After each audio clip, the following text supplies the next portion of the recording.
Oh man, I'm taking to do a take three. Okay, all right. Take three on the intro. So, we're gonna be going over compression. It's gonna be super simple, super dimple, and easy to pop like a pimple. This a Nebula Gray production, babe.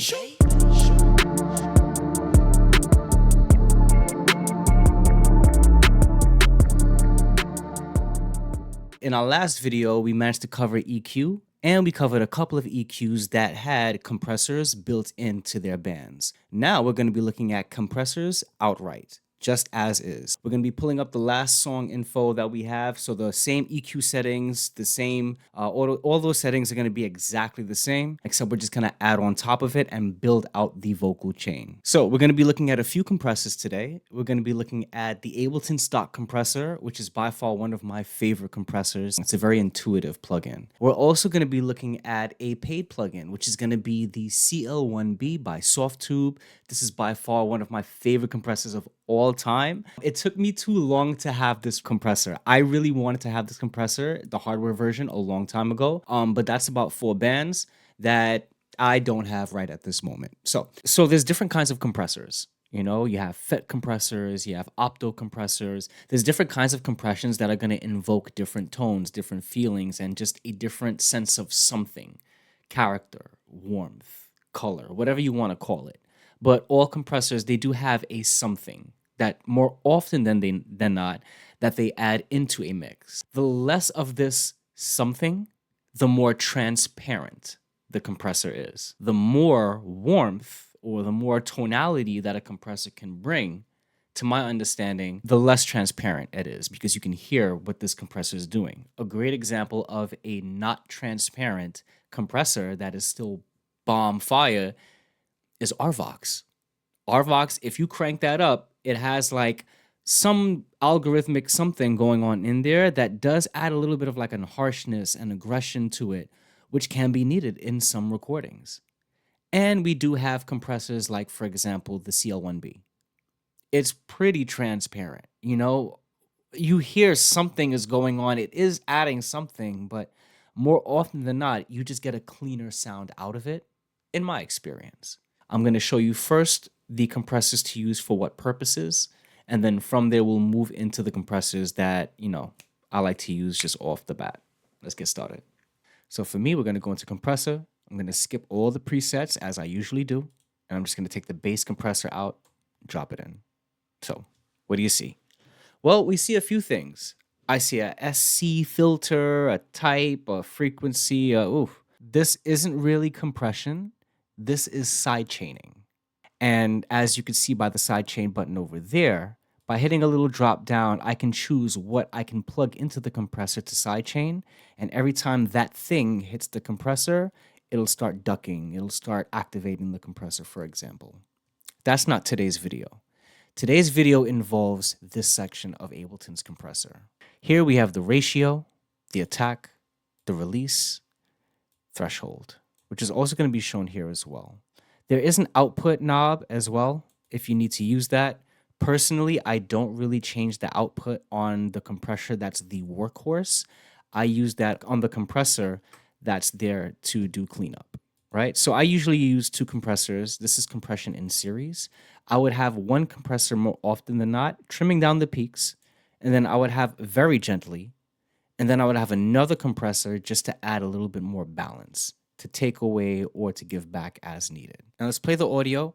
I'm going to turn off the compressor just so we can do a quick revision on what we did last time. Let me interject. Not me getting flashy with my intellect.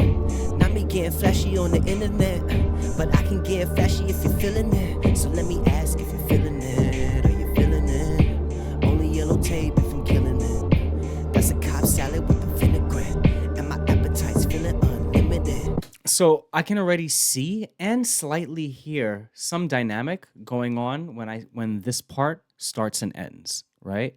Look at the size difference of the wavelength versus over here, for here, versus over here, and for here. This one over here looks very calm, very relaxed. There's not a lot of height. So these would be our valleys, and these would be our peaks, the highest points of the song, the loudest points of the song, versus the quietest points of the song, right? and we want to get everything to be around the same volume. That's what we're going to be using this compressor for, and we're going to turn it on. Lift up the threshold so that way it's not engaging with the audio, and let's just see what happens. Interject. Not me getting flashy with my intellect. Do you see this? Not me getting flashy on the internet. See those peaks? But I can get flashy if you're feeling it. So let me ask if you're feeling it. Are you feeling it? Only yellow tape if I'm killing it. And these are considerably shorter, and look where we are in the quieter part of the verse, right? So what we're going to do over here is we're just going to adjust the compressor first using the threshold, and then we'll talk about ratio, attack, and release. But first, let's get the job done. Not me getting flashy with my intellect. Not me getting flashy on the internet. But I can get flashy if you're feeling it. So let me ask if you're feeling it. Are you feeling it? Only yellow tape if I'm killing it. That's a Cobb salad with the vinaigrette. And my appetite's feeling unlimited. Okay. There are instances where it's only getting reduced, the volume of the loud parts are only getting reduced by 0.03. Sometimes it's 0.3, and sometimes it's reducing the volume down by a whole decibel, sometimes 2 decibels. I know I saw 2 dB in here somewhere. Not me getting flashy on the internet. A couple of times already, just off of that, right? So what does that tell us? That tells us that we have a very dynamic vocal going on. Even though it's a lax, laid-back energy, the vocal is very dynamic, right? So what we want to do here is we want to just, again, quell some of those peaks so that way when we get to the quiet part, there's not much of a difference in that volume. We've basically found the sweet spot of the compressor. I don't really want to change it. I could probably bring this down a little bit more, to be honest. Not me getting flashy with my intellect. Not me getting flashy on the internet. But I can get flashy if you're feeling it. So let me ask if you're feeling it. Are you feeling it? Now, personally, I don't like soloing. I like to mix the music as it's playing, right? When you solo things, you get accustomed to how they hear. And when you're accustomed to how they hear and you fall in love with how that tuning of all those different plugins came out, and then you put the music back on and for some reason it doesn't fit, now you got to go and rework everything. I would much rather just do all the heavy lifting while the music is playing. If I'm going to solo something, it's only for very, very rare cases when I really need to just tell the music to shut the hell up so I can hear what's going on. Simple as that, right? But here we're in a great spot. In fact, threshold, we've covered, right? Set your threshold anywhere in a range that at least allows you to trim off between 1 to 3 dB on average. Remember, I use compressors in series. So if I have 2 compressors that are hitting the same peak, even though they're not hitting the same peak at the same intensity, because the first compressor is doing something and the second compressor is just cleaning up, it still gives me the ability to have more control, right? So what do I want to do when it comes to the threshold? I always want to set it so that way I'm within 1 to 3 dB max. Any more than that, we're going to be compromising audio, and when it comes time to makeup gain, we may realize that we're compressing too hard, and the vocal may come out softer than we need it to. Little things like that. Not me getting flashy with my intellect. Not me getting flashy on the internet. But I can get flashy if you're feeling it. So let me ask if you're feeling it. Are you feeling it? Only yellow tape if I'm killing it. See, now when we solo the vocal and whatnot and we turn off the compressor, we can hear loud parts, and we can hear parts where it's not like I stepped back from the mic or anything like that, but we just have a softer energy. There is a tone change over there. There's a change, there's a vibe change. So what we're going to do is quickly play it again and turn the compressor on. Not me getting flashy with my intellect. Not me getting flashy on the internet. But I can get flashy if you're feeling it. So let me ask if you're feeling it. Are you feeling it? Only yellow tape if I'm killing it. That's a Cobb salad with the vinaigrette. Love it. And the amount that of the gain reduction, which is this orange number over here, the amount of gain reduction is going to be determinant on things like your ratio and your threshold. Not me getting flashy on the internet, but I can get flashy if you're feeling it. See, now that's a lot of compression. In that instance, you have to use makeup gain. Not me getting flashy with my intellect. Not me getting flashy on the internet. I don't like to use makeup gain in the same compressor that I'm actively compressing in. I like to turn off the makeup gain and actually hear any changes in dynamics without being without the illusion of volume kind of throwing me off. So that's kind of why I like to produce when I'm producing or when I'm mixing, I like to use multiple compressors. That's the end of it, right? If you like it, you like it. If you don't, then it ain't for you. Boom, we have two. And at that point, I could do my major compression work in this one over here, and I can do some subtle compression work or some balancing or makeup gain or control the peaks or expansion for specific areas. I have more control, and that's why I use two. All right, so now let's bring this threshold back. So let me ask if you're feeling it. Are you feeling it? Only yellow tape if I'm killing it. That's a Cobb salad with the vinaigrette. And my appetite's feeling unlimited. This is perfect, right? We do need to do some adjustment here, but this is perfect, right? We got the perfect amount of gain reduction. Not me getting flashy with my intellect.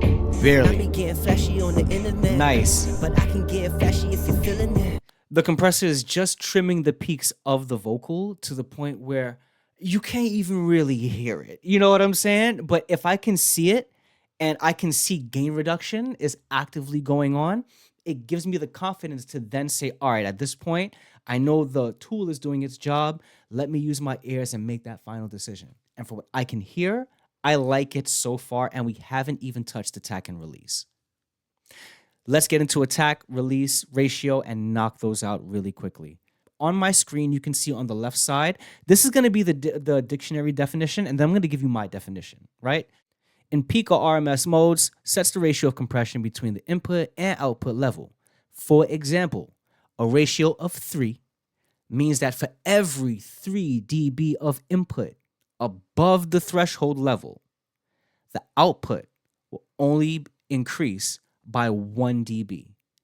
A ratio of 1:1 results in no compression. 4:1 ratio means for every 4 dB that passes over the threshold, the output will only be increased by 1 dB, which means 3 dB of gain reduction is what's going on. And it's really that simple, right? I would say use ratios of 2:1, 4:1, 8:1, and 10:1 if you need to.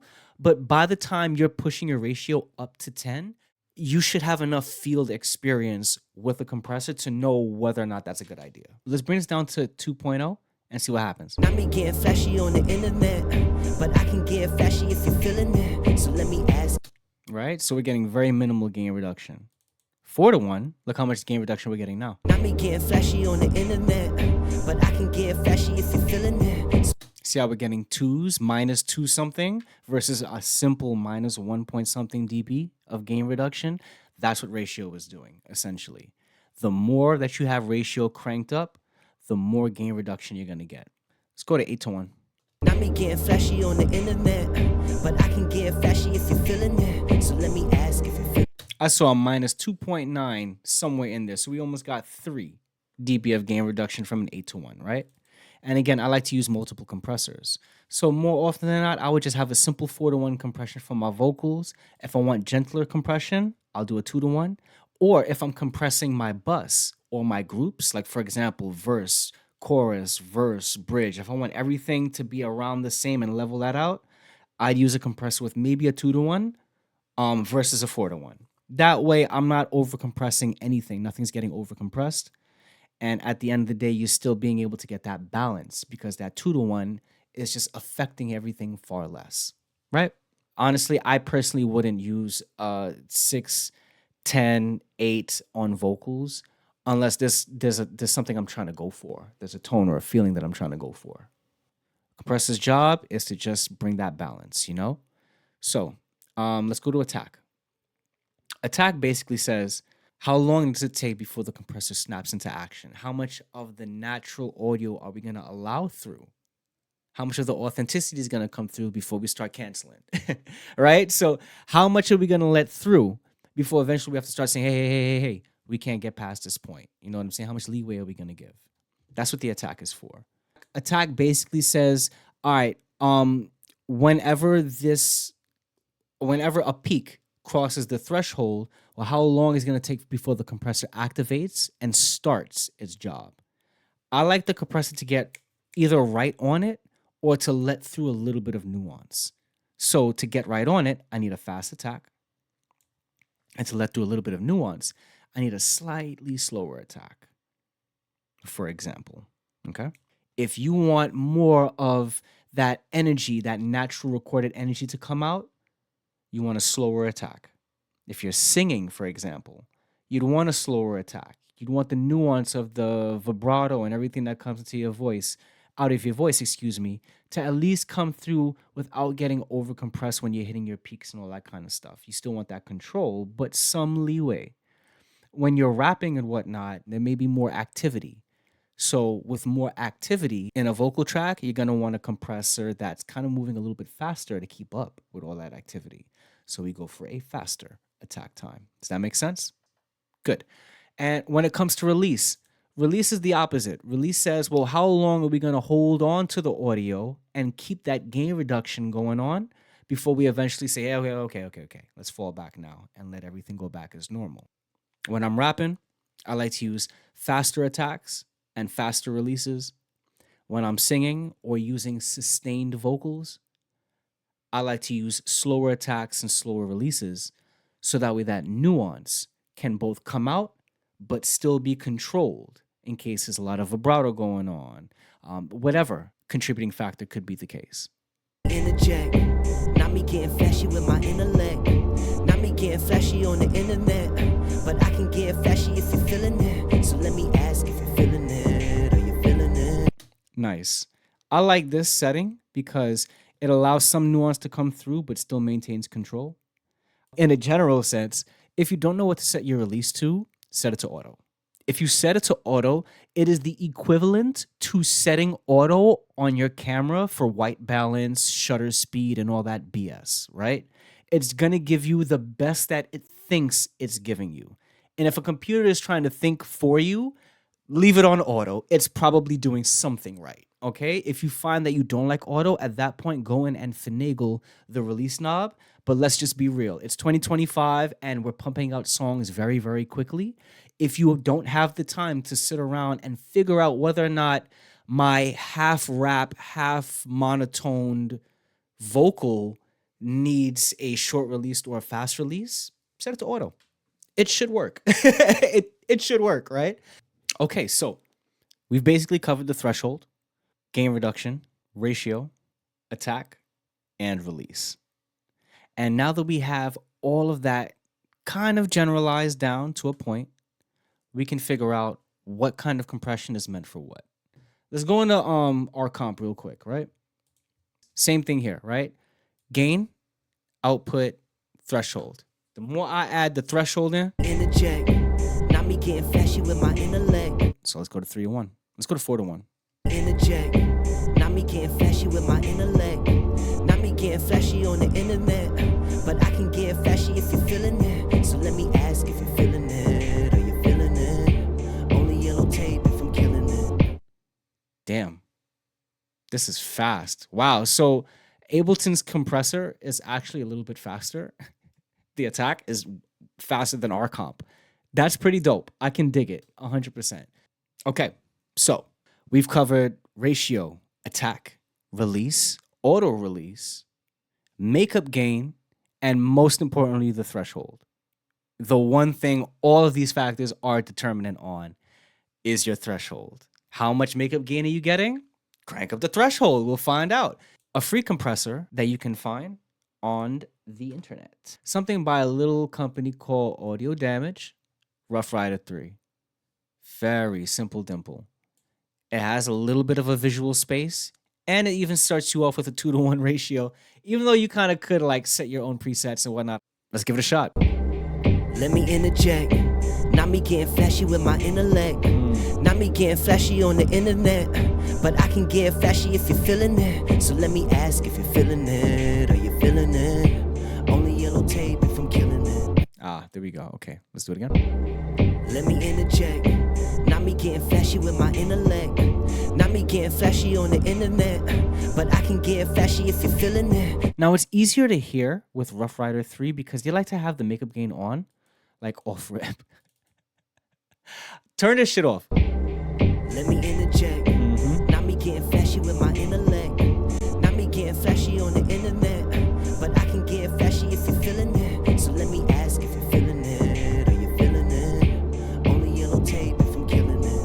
This sounds really good. But I can get flashy if you're feeling it. So let me ask if you're feeling it. Are you feeling it? Only yellow tape if I'm killing it. That's a Cobb salad with the vinaigrette. Ooh, 60 sounds good. Killing it. That's a Cobb salad with the vinaigrette. And my appetite's feeling unlimited.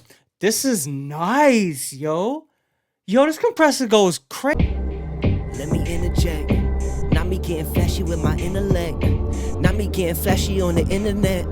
But I can get flashy if you're feeling it. So let me ask if you're feeling it. Are you feeling it? Only yellow tape if I'm killing it. This actually, I like the makeup gain on this, yo.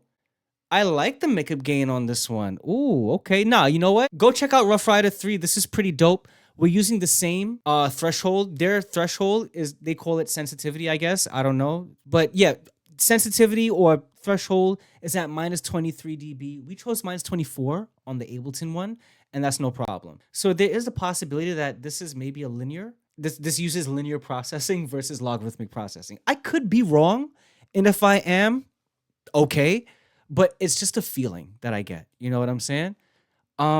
Yeah, and then again, you know, input level, we can do that. We could change that just like on Ableton. Full bandwidth, side chaining options are available. And if you want to side chain, there is a high pass filter as well. This is clean, yo. Honestly, yo, big ups. Big ups to Audio Damage. Can you just change the name of this thing, please? Rough Rider 3 is outrageous. This is an outstanding plugin, and I'm gonna put the link to this plugin in the description as well. Yeah, this is a really clean. This is clean. I ain't gonna front. Y'all got it. I think this will get way more downloads if you just change the name. Can we work on that? Can we petition for Audio Damage to at least change the name of this goddamn plugin and whatnot? Like, of all things, did it have to be like, you know, like, come on, man. That's Rough Rider 3 for the most part, right? For the most part, because it's a free plugin. You know, there may be a couple of limitations in the GUI, maybe, but it does offer more control than Ableton. And I have to say, I like that. Now, we're going to go into my favorite compressor of all time. As you can see, we have your boy with the CL1B. I love this compressor so much. This compressor offers such a clean sound. It has so many different forms of calibration. It has a CLB generation Mark 1 and Mark 2.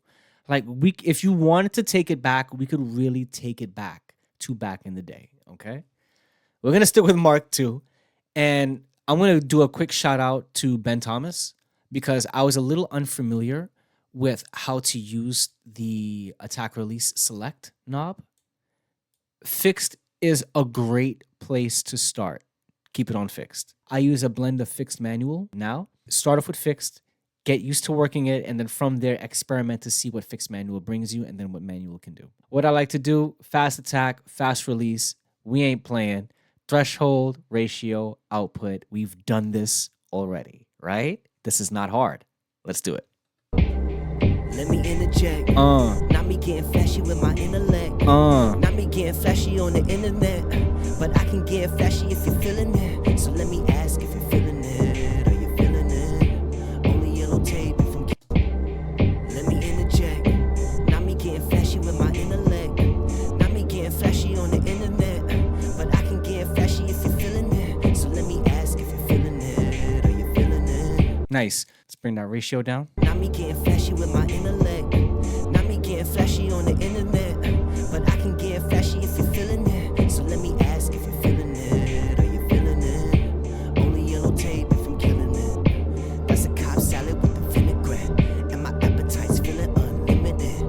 Ooh, I like this. And some makeup game. Not me getting flashy with my intellect. Not me getting flashy on the internet. 3 hours later. But I can get flashy if you're feeling it. So let me ask if you're feeling it. Are you feeling it? Only yellow tape if I'm killing it. I just compressed my vocal 5 different ways just now, and I like all of them. And I did it without even going back to the generation, like going back a generation with that switch over there. I really like what Softube has offered here. The CL1B is by far like, this thing is my favorite compressor of all time. It's just off of feeling, you know what I'm saying? Go for faster attacks, faster releases for the most part. Get your threshold relative to where you think you know, you can to where you only see about 1 to 3 dB of gain reduction on average, and you cooling, you good. Like this right here, this was so much fun, honestly and truthfully. And I might be nerding out or whatever the case may be, but this was so much fun. And I love the fact that Softube made an emulation of the CL1B that really, really gets me back into my mojo when it comes to like, all right, bet, so what are we adding next in the chain? You know what I'm saying? Little things like that is super, super dope. I think that's everything for now. I mean, we have an idea on compression, makeup gain, the attack, release, ratio, threshold, all that good stuff. We've managed to cover everything. And when we go into a more in-depth video on compressors, we'll be talking about opto, we'll be talking about FET compressors, all of which are different styles of compression. Yeah, I hope you all really enjoyed. I mean, this has been a fun one. If you want, put your favorite compressor in the comments section so that way someone else who watches this video has an alternative. It could be a free compressor, it could be a paid compressor, it doesn't even matter. Just put your favorite compressor in the comment section. Like, that'd be super, super dope. But yeah, I think this is basically everything like that we like. What else? What are we missing here? We got makeup gain, we got the stock compressor, we got a free compressor, we got paid compressor, CL1B. Link is gonna be in the description as well. I don't know, man. I think okay. I think we've got everything, right? I mean, what are we missing? Are we missing anything? Attack, release? Nope, that's everything. Attack, release, threshold, makeup gain, and ratio. Yeah. So, boom. Enjoy.